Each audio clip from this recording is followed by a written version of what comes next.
And we begin tonight Horeb on paragraph 141, page 63, Rav Samson Raphael Hirsch. And we're talking about the nature of Shabbos and about the prohibitions of work on Shabbos. Just to back up a little bit, I'll just back up one sentence. It says, therefore his nation was and should be not only man through God, but also a nation through God, which it became by means of the redemption at Pesach time from Egypt, and which it remains today.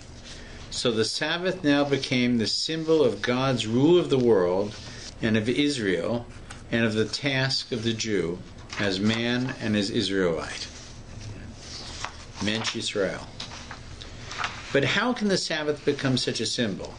Education and sanctification for this task. 6 days shalt thou labor and do all thy work, but the seventh day is a Sabbath unto the Lord thy God. How? How in it thou shalt not do any manner of work?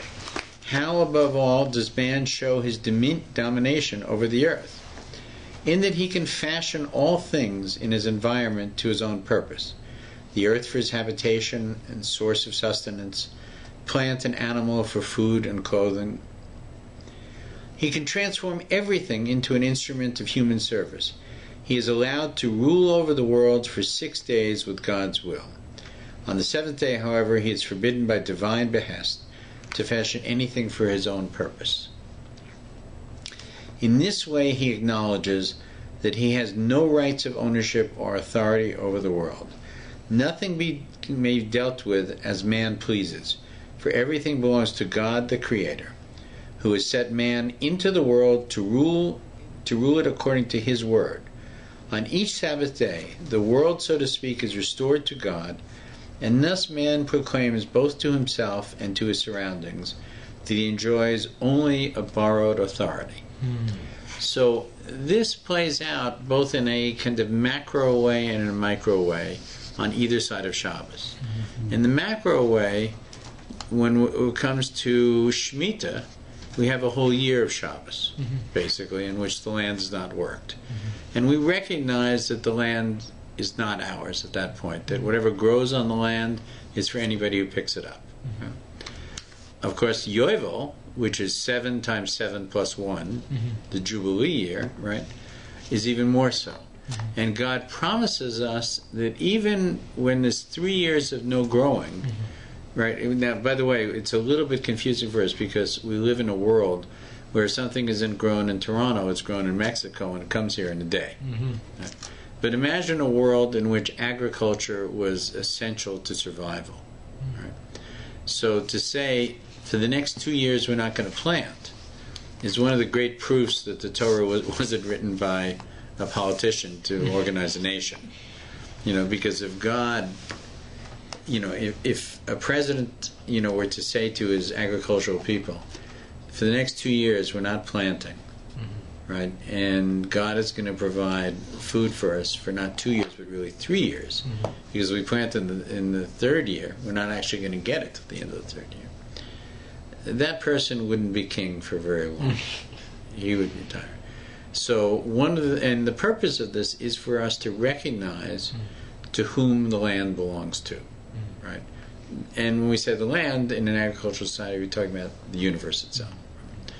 On the other hand, on a micro level, when you take an apple in your hand and you take a big bite out of it, it's theft. Right? Not theft from the grocery store, but theft from the source it came from God. Right? Because after all, what did you do? You picked it? You pruned the tree? But it's God who causes things to grow. It's God who invented the apple. It's God all the way through. Right? So we have a social contract with God because God wants us to be happy and well. He says, if you take the apple and eat it, you stole something from me, right? And I don't like it. Right? But if you take the apple and make a bracha and recognize the transfer of ownership at that moment, I am the happiest person. I am the happiest entity in the world. It's exactly what I want. I want us to have this partnership. I want you to eat the apple, right? but I want it to be part of a relationship that we have between the two of us. Mm-hmm. So on this idea of Shabbos is kind of the constant and intermediary thing that we devote a whole day to this understanding. Mm-hmm. But during the week we devote time to it too. Every time we make a bracha, Mm-hmm. we're saying that, right? You know, when we say, you know, who makes the bent over to stand up, the blind to see, right? In each case, we're recognizing dominion of God, right? Especially Shema, right? The yoke of mitzvahs, the yoke of heaven. We accept in Shema, right? On a yearly basis, right, we have the Shemitah every 7 years, and Yovel, which is a very, where actually Yovel, where if you sold the land, it comes back to you. Mm-hmm. You know, you can't actually divest yourself of the land. All you can do is say, for the next 49 years, you can live on my land. Mm-hmm. But after 49 years, that land comes back to me. Mm-hmm. You know, and I can't stop it from coming back to me. Mm-hmm. It comes back to the way God set it up when the Jews divided the land originally. Mm-hmm. It's a recognition of whose land it is, right? Never to be confused. So at Shabbos you have a separation and then this relationship with God, and the separation allows holiness. One goes into God and God comes into your life in Shabbos. Yeah, I think that it's for sure true what you're saying. I think that in a sense those things should happen constantly, right? But Shabbos is actually put aside for that purpose. Right? It's not as though God is not in your life, you know, on Thursday. Mm-hmm. God willing, He is. Mm-hmm. Right? But just as Israel is put aside as a land that gives us the ability to recognize godliness more effectively than does Pittsburgh. No offense to people in Pittsburgh. I always pick on Pittsburgh. I don't know why. And just as the Temple Mount is unique for its, you know, revelation of godliness, and people sense it when it's there, they feel it. You know, there are certain places in this world where there's a sense of the holiness of God. For some people it's a sense of peace, for some people it's a sense of being uplifted, but it's a changed environment, right? That's of place, right? Shabbos does the same of time, right? You can have that moment in time, and for those of us, you know, who for whom it's difficult, it's enforced on us. You know, by a certain set of disciplines, you will come to recognize the uniqueness of this day. By a certain set of disciplines, you will come to realize the uniqueness of Shemitah and Yovel. By a certain set of disciplines, you'll get to appreciate the apple you're about to bite. Right? But Shabbos, more than anything else, builds these castles of holiness for us. You know, and it is why, you know, to a very large degree, that Jews remain Jews, that they were able to take their temple with them. Shabbos is in a way a portable shul, right? That no matter where you are, Shabbos becomes Shabbos, and it becomes something in which your devotion to that moment in time, right, is different than the rest of the week. It always is, right? And all of the things we do, all the hair splitting we do, all the details we do, you know, to follow the halachas of Shabbos, the laws of Shabbos, right, are all for that purpose only. Right? They're in order to create an environment, the most refined environment you can have in this world, to taste the world to come. Shabbos is a taste of the world to come. That's what it is, right? Infinite. It's the infinite and the finite. That's right. That's right. It's a taste of the infinite and the finite. You know, Ryder's has pointed out many times, he says, not every Shabbos is that way. But sometimes you do have a special Shabbos, and you know it, and you recognize it, and you remember it forever when it happens. Probably there's some people who have it every week, you know. Some people can have it for a year, a sabbatical. Do intense research every day. Every day. And it's like, it's hard to describe. It's as if you're living in another world. Yeah, I believe it. I believe. Onward. Therefore, even the smallest work done on the Sabbath is a denial of the fact that God is the creator and the master of the world. And remember, this is a translation of the word malacha, whenever they say work. Mm-hmm. Right? So it doesn't necessarily mean arduous effort. You know, the handing your friend a pencil from your house to out in the backyard is major work, right? Carrying flour from the basement to the, or 10 pounds of books from the basement to the living room is not work. Flicking on a white light switch is work, right? Serving, the Shabbos meal is not work. Right? So we have to understand they're talking about malacha here, and malacha has a certain specific quality involving creativity, generally, and a series of things. So we'll get to its definition as we move forward. Therefore, even the smallest work done on Shabbos is a denial of the fact that God is the creator and the master of the world. It's why, by the way, Shabbos was always considered a litmus test, for the Jew. A Jew who is not Shomer Shabbos is not considered to be a trustworthy witness. Right? Why? Because he drove on Shabbos? He's not a truthful person? What if he said, I drove on Shabbos, I'm telling the truth, right? Why should he be eliminated?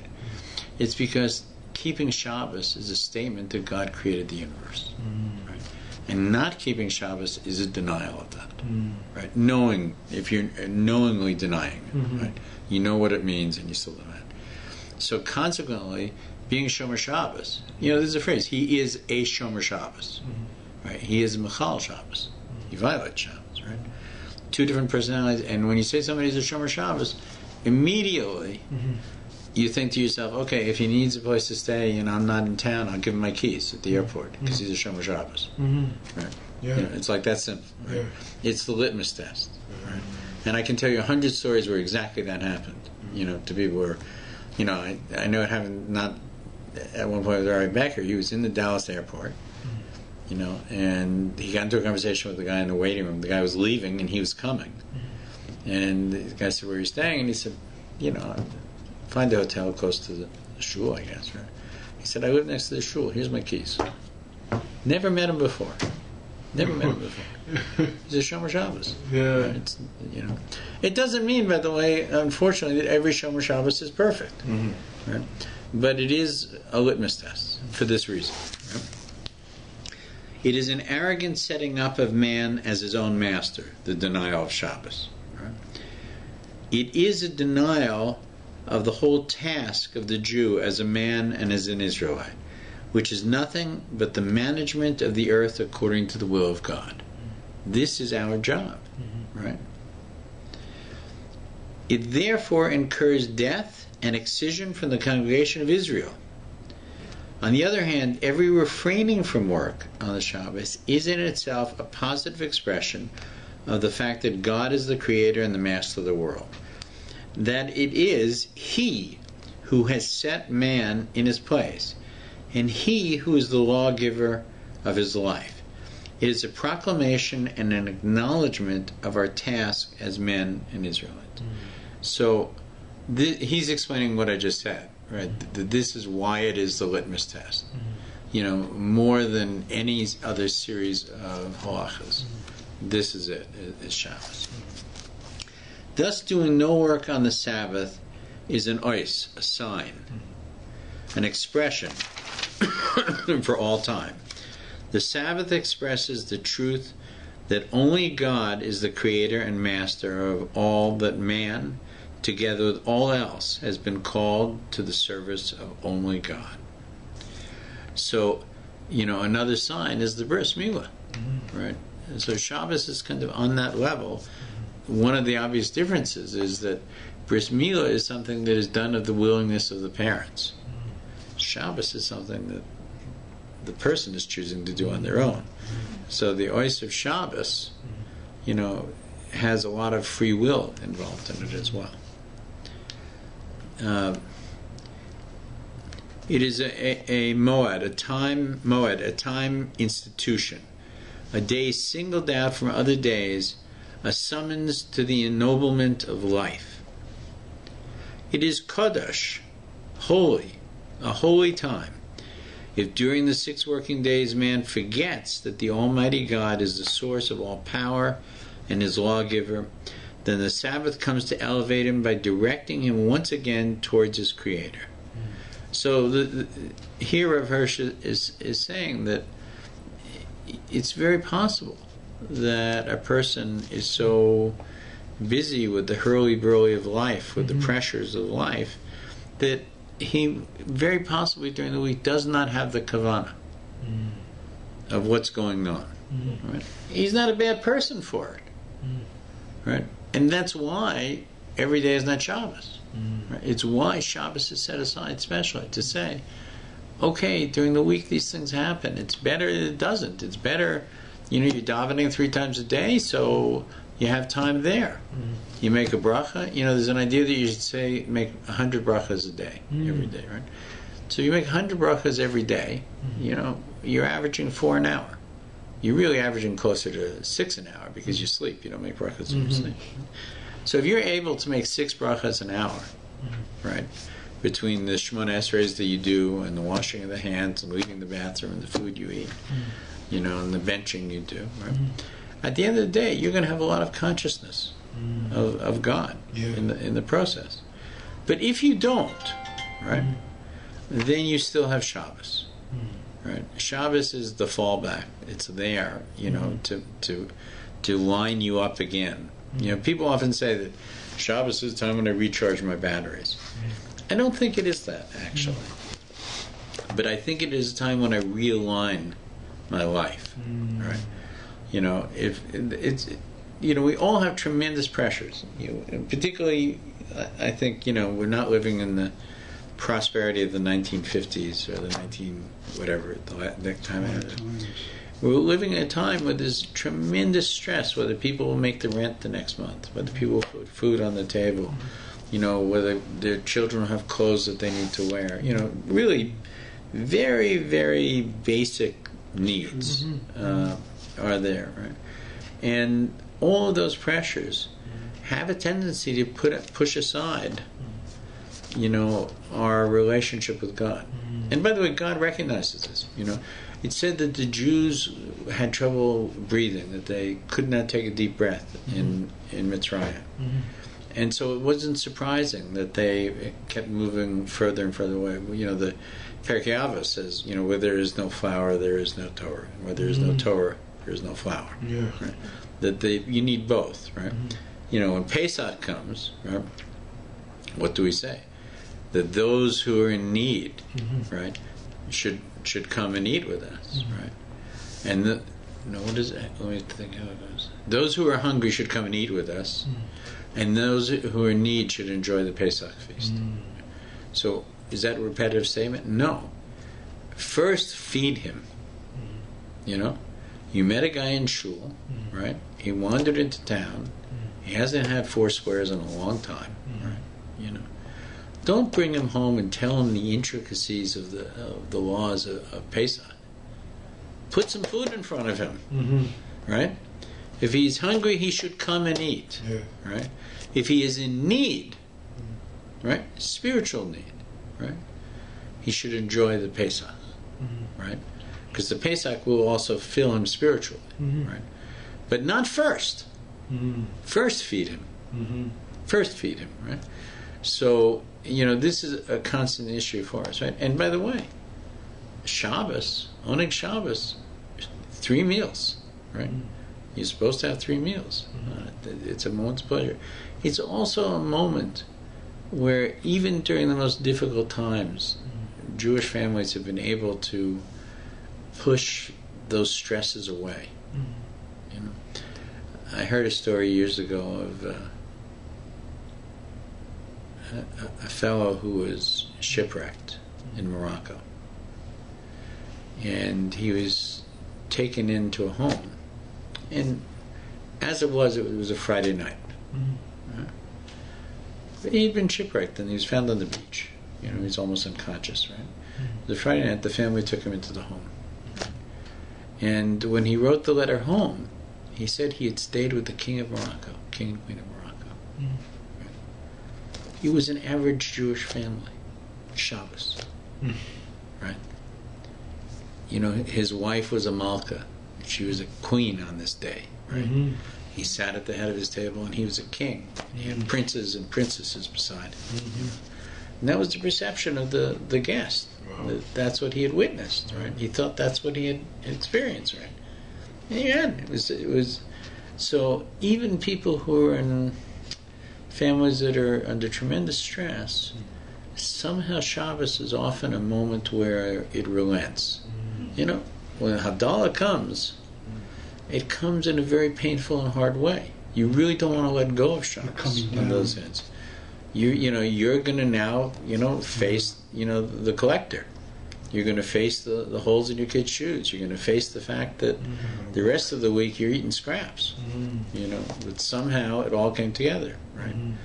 On this day. So, but that's part of the gift of Shabbos, is to push those things aside, and to fill it with your relationship with God, right? And if you're able to do it, right, then you can't be more wealthy than that. Sure. It's having a partnership with Donald Trump is it's poor gleanings compared to having a relationship with the Creator of the universe. So Sabbath. Okay, so we did Kedusha, right? It's Kodesh, a holy name. If during the 6 days man forgets the Almighty as the source of all power, his lawgiver, and then Sabbath comes to elevate him by directing him once again towards his Creator. It's a bris, a covenant, the only contract and basis of every relationship between God and Jew, both as man and as Israelite. For if you consider the world and yourself as God's property, and regard your power over the earth as lent to you by God for the fulfillment of your task in life, then your life will be lived in accordance with Torah. But if you regard the world as your own and yourself as its master, then the contract is torn up and you are just making sport of the Torah. And finally, it's a bracha, Shabbos, a blessing. If you thus renew your covenant with God every Shabbos and dedicate yourself as God's servant, Eved Hashem, then on every Sabbath God will give you renewed enlightenment of the Spirit, enthusiasm and strength for the fulfillment of His great task. We have a concept that whichever direction you decide to go in, God allows you to go. If you decide to go in the wrong direction, God does not stop you. He actually makes the road pretty easy. And if you decide to go in the right direction, He does the same. We describe the day that is at the end of the 10 days of after Rosh Hashanah. Some people call it Yom Kippur. Many people call it Yom HaKippurim, in the plural, right? Meaning that on this day, right, there are two streams of holiness, of relation. As your prayers and your desires and your devekus, your connection to God, flows upward, so flows His shepherd down to meet you. Right? As Aaron was lifting the people up, to God, Moshe Rabbeinu was pulling God down to them. That there would be in the middle some kind of meeting of them all. In this way, you will realize how God really calls you to an elevated state of life, which is especially experienced on Shabbos. Our sages described this elevated state of the soul, by saying that the Shabbos provides the Jew with an extra soul, a super soul, right? A neshama, a halak Hashem, a piece of God, halak Elokim. I think I'm going to hold here. Yeah, I'm going to hold here, okay? And we'll go on to a little bit of the Parsha. Okay. I don't know, did anybody want to add anything, or you okay? As you were talking, I was thinking that during the work week, one separates and creates, combines, but in another way, then at the last unit, the 7th unit, it's all tied together, our understanding of the world, but within God. So on the Shabbos, we're working psychologically on 2 levels, 2 different levels. This world and the next are combined. Yeah, yeah. It's the secular metaphysical. I would call it the holiness. I would call it the physical and the material rather than the secular, because I don't think the secular implies kind of a separation from God. I think that the material, there's an idea that for those who have really reached a state of enlightenment, right? The physical, metaphysical is better. You're right. Yeah. Because it's the existent and the infinite. Yeah, it's Gashmis and Ruchnius, right? In this world and the world of the spirit. That we understand, the Baal Tanya writes about this a great deal, that we understand that there is a struggle between the animal soul, the animal instincts, and the Helik the Neshama. Right? And one of the popular, and I've used this before and I use it again, one of the popular metaphors is the horse and the rider. That the horse is far more powerful than the rider is, much stronger, and not stupid, by the way, but lives through his instincts and through his experience. Right? The rider is much weaker, right? But lives through his knowledge and his creative understanding of the world around him. Right? So, how does he control this huge animal? Right? He controls this huge animal because under the right conditions, this animal desires to be controlled.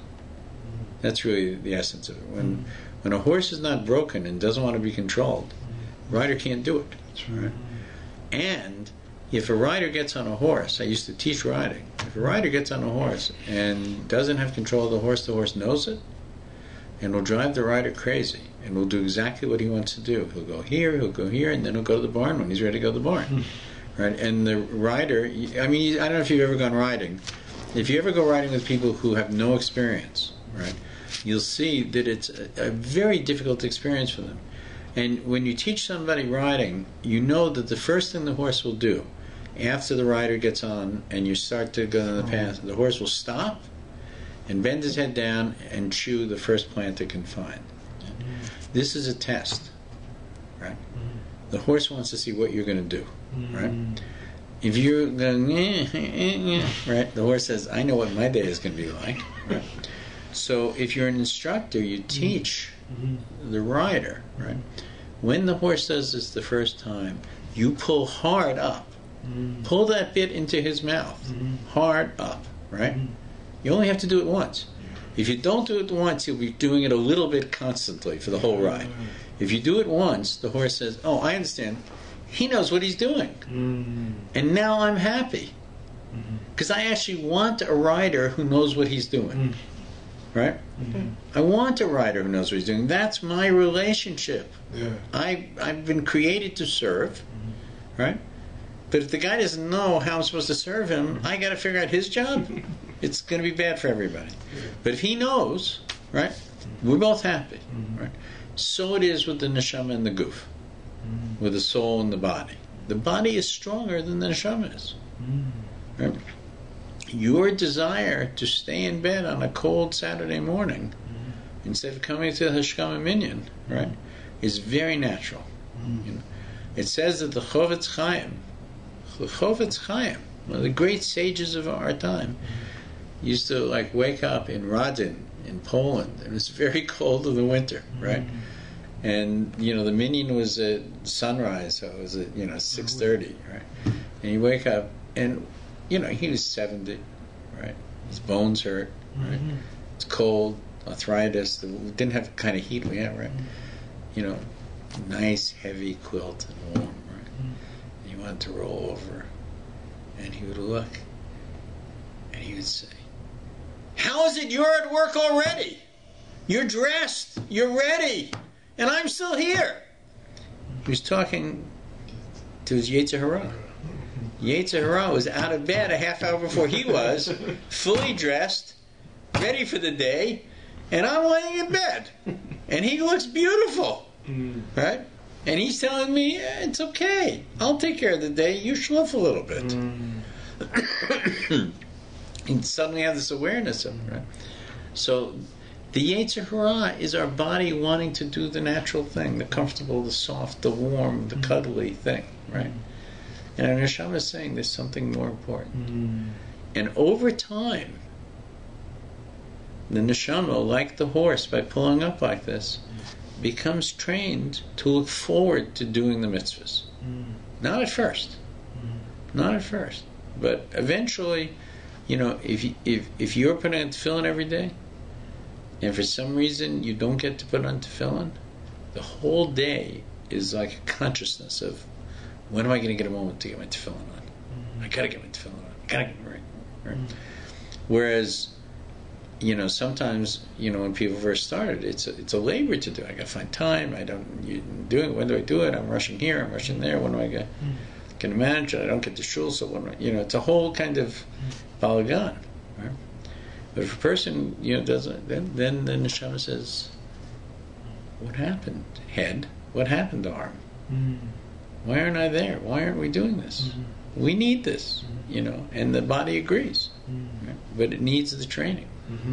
So, if you took that a step further, the halakhas for 6 days a week, some of them you're going to do on Shabbos, but many of them you're not. You're going to do it on the 6 days a week, and then there's special halakhas on Shabbos, Absolutely.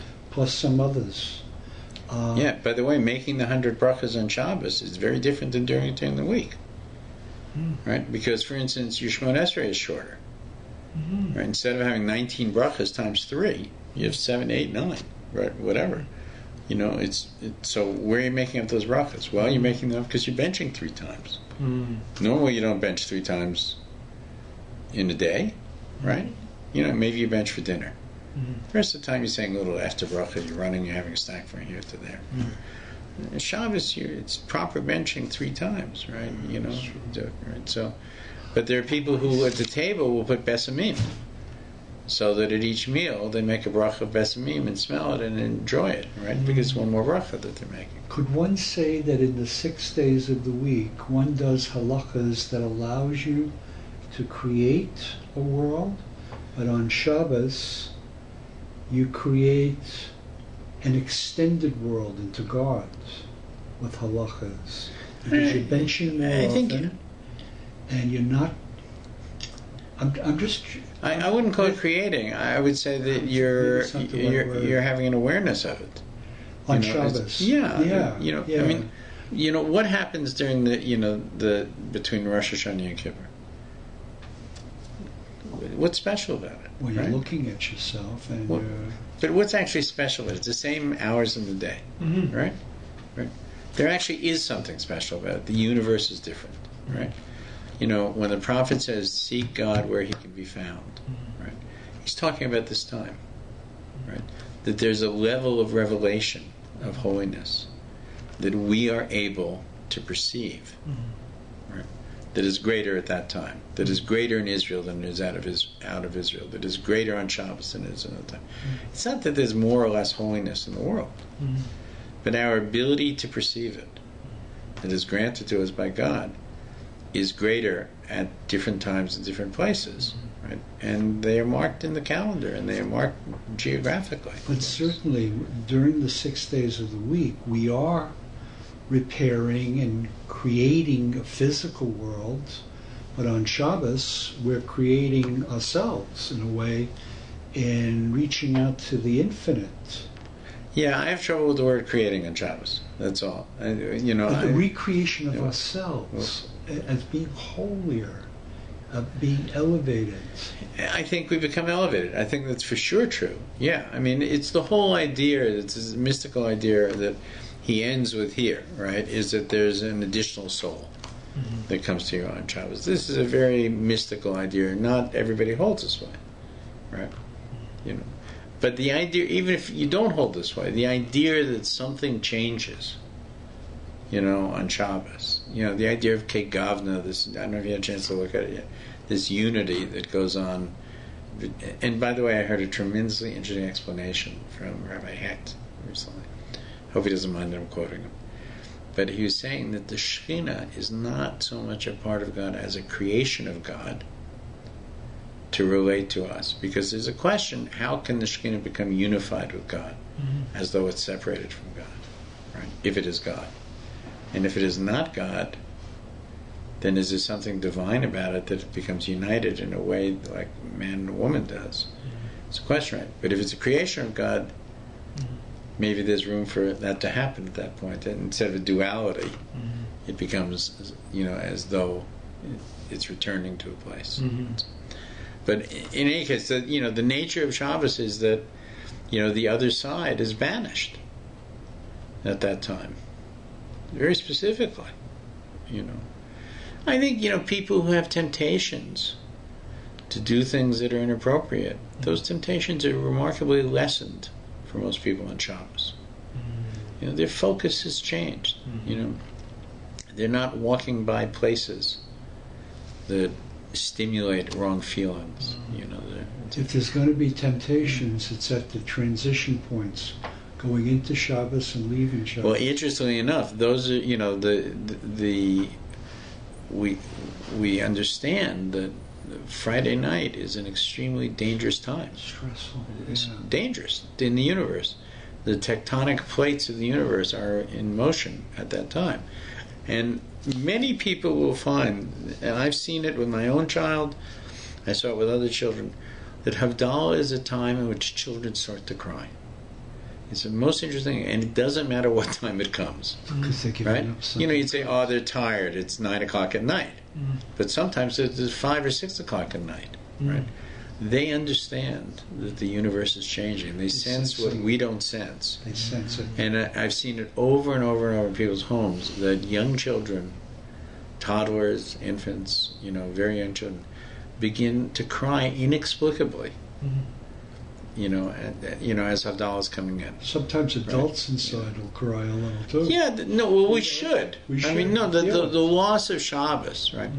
You know, Havdalah is described as a doe in the forest. That the doe is leaving, right?